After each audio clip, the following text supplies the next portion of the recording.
एक चिंगारी का रूप ले लेती है। याद रखना, दिया सलाई में लकड़ी है, लेकिन उसके ऊपर चिंगारी पैदा करने वाला थोड़ा सा कार्बन होता है जो जलाने का काम करता है।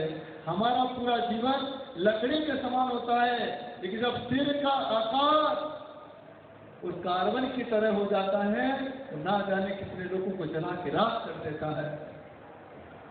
एक छोटी सी चिंगारी पूरे घर को जला के राख कर देती है, और एक छोटा सा क्रोध मंदिर की शांति को, परिवार की शांति को समाप्त कर देता है।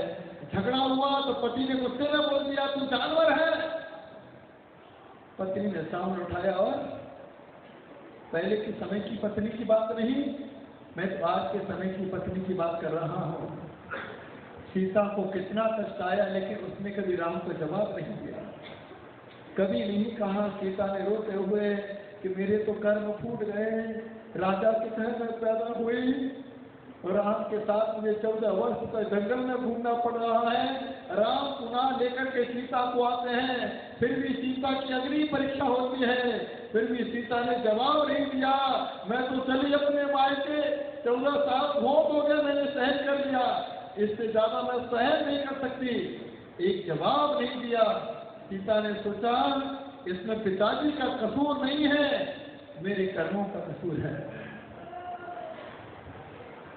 अग्नि परीक्षा देने के बाद भी सीता को जंगल में छोड़ दिया गया, फिर भी सीता ने अपने पति को जवाब नहीं दिया। सीता के चेहरे पर शिकन नहीं आई, और वही सीता पृथ्वीमती माता जी हो गई। आपके मन में कई विचार आता है कि पति मेरे ऊपर गुस्सा करे तो माता जी बन जाएगी, ऐसा विचार नहीं आता है। आपके मन में विचार आता है यहाँ तो कोर्ट जाएंगे,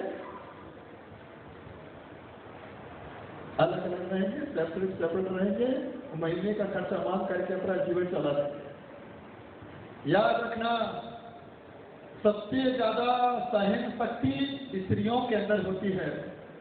क्षमा स्त्री वाचक शब्द है।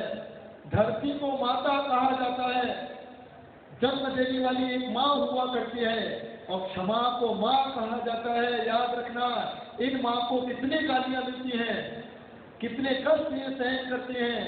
अपने पति की गाली सुनती है, अपने पिता की गाली सुनती है, अपने बच्चों की गाली सुनती है, फिर भी शांत स्वभाव में जीती है। सोचती है शायद ये गाली नहीं, ये मेरे कर्म है।